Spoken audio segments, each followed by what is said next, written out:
अस्सलाम वालेकुम डॉक्टर साहब। डॉक्टर जुनैद, बड़ी अच्छी काविश है ये, कल से बड़ी अप्रिशिएट भी हो रही है, तो इससे क्या मकासद हम हासिल कर सकेंगे?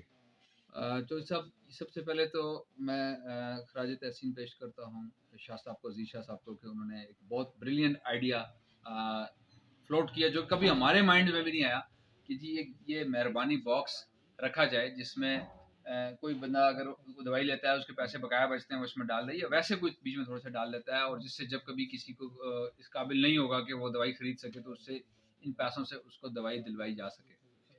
तो बहुत ज़्यादा अप्रिशिएट करता हूँ इसको, और अल्लाह का शुक्र है बड़ा अच्छा रिस्पांस आ रहा है।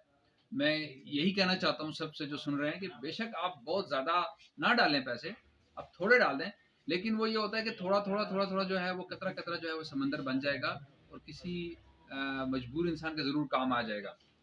दूसरा, आज मैं जो शाहजी ने जो पौधा लगाया उसी की एक शाख और खोलना चाह रहा हूँ।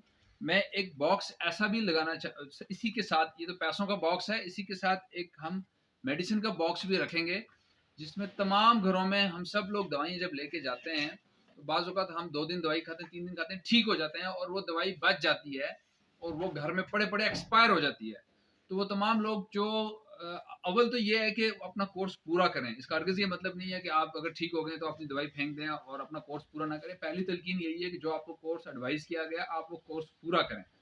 अगर आप किसी वजह से वो कोर्स पूरा नहीं कर पाए और आपके घर में दवाई बच गई है, या कोई ऐसा मरीज है जिसकी खुदा न खास्ता डेथ हो गई है, या वो कहीं शिफ्ट हो गया है, कहीं इधर उधर चले गए हैं और पीछे दवाई बच गई है, तो उस बॉक्स में वो दवाई आप ला के डाल दें।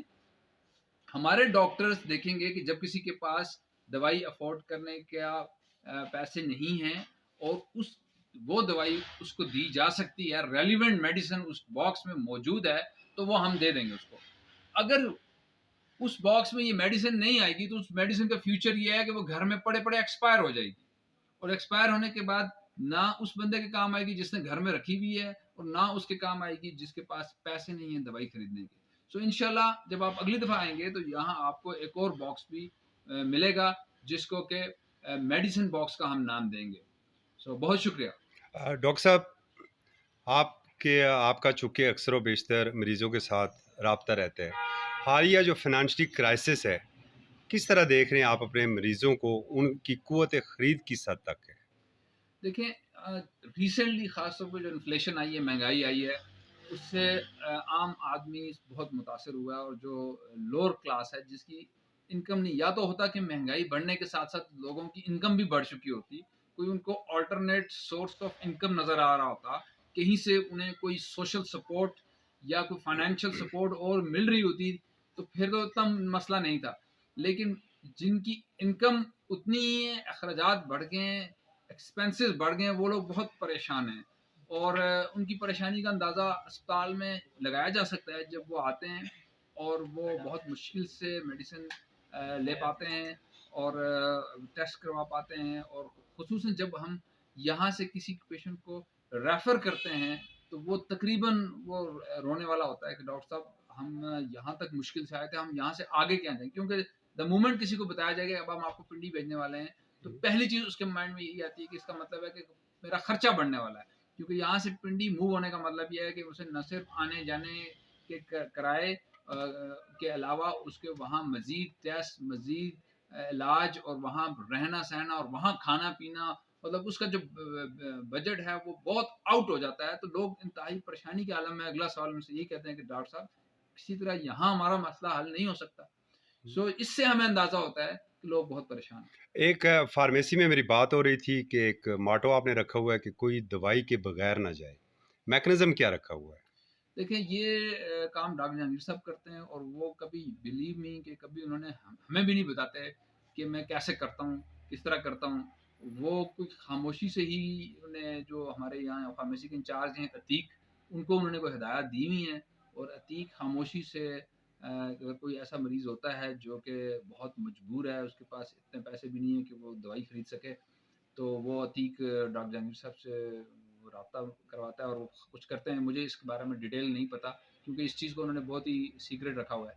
दूसरा ये है कि कुछ फैमिलीज़ को का मुझे पता है जो ऑलरेडी मावा की फैमिलीज हैं वो हम्म। तकरीबन 700 फैमिलीज हैं, वो हमारे पास रजिस्टर्ड ज़रूर हैं। तो उनका मैकेनिज्म सारा मुझे पता है, वो हम लोग सब खुद भी कर रहे होते हैं उनका काम। बहुत शुक्रिया डॉक्टर साहब। Thank you, thank you.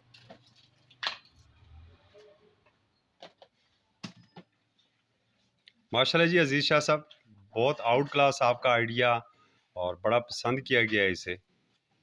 क्या अपील करेंगे आप?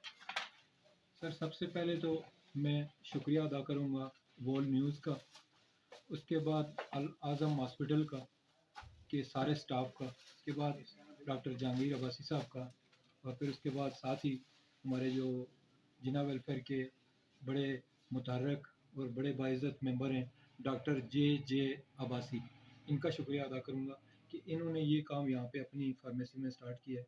इनकी खिदमात जो हैं दोनों की, वालिद साहब की, इनकी भी किसी से ढकी छुपी नहीं है। इस इलाके के लिए, इस तहसील के लिए कितनी खिदमात हैं, हर बंदा जो है उससे बखूबी अगर।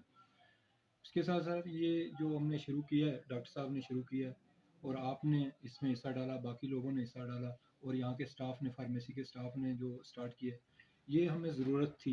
इसलिए ज़रूरत थी कि इस इलाके में जितनी भी हमारी माएँ, बहनें, बेटियाँ, हमारे दोस्त, हमारे बुज़ुर्ग, हमारे भाई जो हैं, जिनके पास जेब में खर्चा नहीं होता, जब वो यहाँ आते हैं तो उन्हें अंदाज़ा नहीं होता कि दवाई कितने की होगी। जब वो यहाँ पे आते हैं और फार्मेसी के स्टाफ को रिक्वेस्ट करते हैं कि या तो इसको आधा कर दें या हमारे पास पैसे नहीं हैं, तो मजबूर हो जाते हैं। अब फार्मेसी वाले भी जो है बेचारे मजबूर होते हैं, चूँकि इनकी ड्यूटी है यहाँ पे। तो हमने इसलिए ये स्टार्ट किया है कि अगर कोई ऐसा मरीज़ आए जिसकी जेब में पैसे ना हों, तो वो दवाई ले जाए, खाली हाथ ना जाए, और इसी बॉक्स से जो है वो फार्मेसी का स्टाफ अपने हाथ से पैसे निकाले और बॉक्स में डाल दे, और किसी को खाली हाथ ये भी ना भेजें। बहुत तो शुक्रिया। मैं पूरी सिविल कम्युनिटी जो है, आपके इस चैनल के तवसत से मैं सबको ये रिक्वेस्ट करूँगा, आइए अपने हिस्से का किरदार अदा कीजिए। आइए, अल्लाह का जो माल है आपने दिया, अल्लाह पाक ने दिया हुआ है, अल्लाह पाक की मखलूक के ऊपर खर्च करें। जज़ाकल्लाह। शुक्रिया जी। अस्सलाम वालेकुम। अस्सलाम वालेकुम, बहुत वाह शुक्रिया साहब। चौधरी साहब। हबीब शाह साहब, ये बताइए, दुबई से कितने पैसे आएंगे?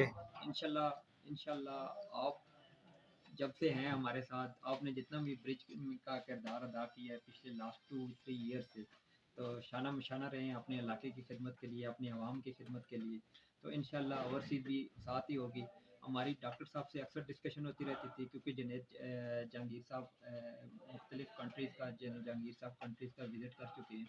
उनसे हम जब भी मीटिंग होती थी तो उनको इन चीज़ों के बारे में, जैसे मेहरबानी बख्श है, दीवार मेहरबानी है, इस पे हम डिस्कशन करते रहते। जनाब वेलफेयर ने 2 साल पहले एक ट्राई की थी दीवार मेहरबानी की। अनफॉर्चुनेटली उसका इतना फीडबैक नहीं हुआ।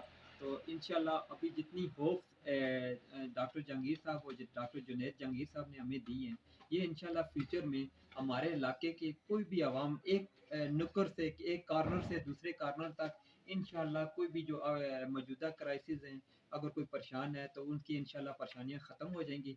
दूसरा, मैं अक्सर आपके प्रोग्राम में भी दूसरे भी सुनता हूँ, खुदा उस कौम की हालत नहीं बदलती जो कौम अपनी हालत खुद नहीं बदलती।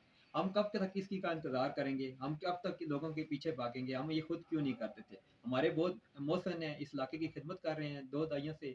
डॉक्टर जहांगीर साहब और उनके बेटे अभी आ गए हैं मैदान में, तो ये काम उन्होंने शुरू किया है, बहुत अच्छा है। इंशाल्लाह वो और चौधरी असगर साहब हमारे साथ रहे तो इंशाल्लाह फ्यूचर में नए काम भी होंगे और इंशाल्लाह हम उसके लिए पुरुम्मीद हैं।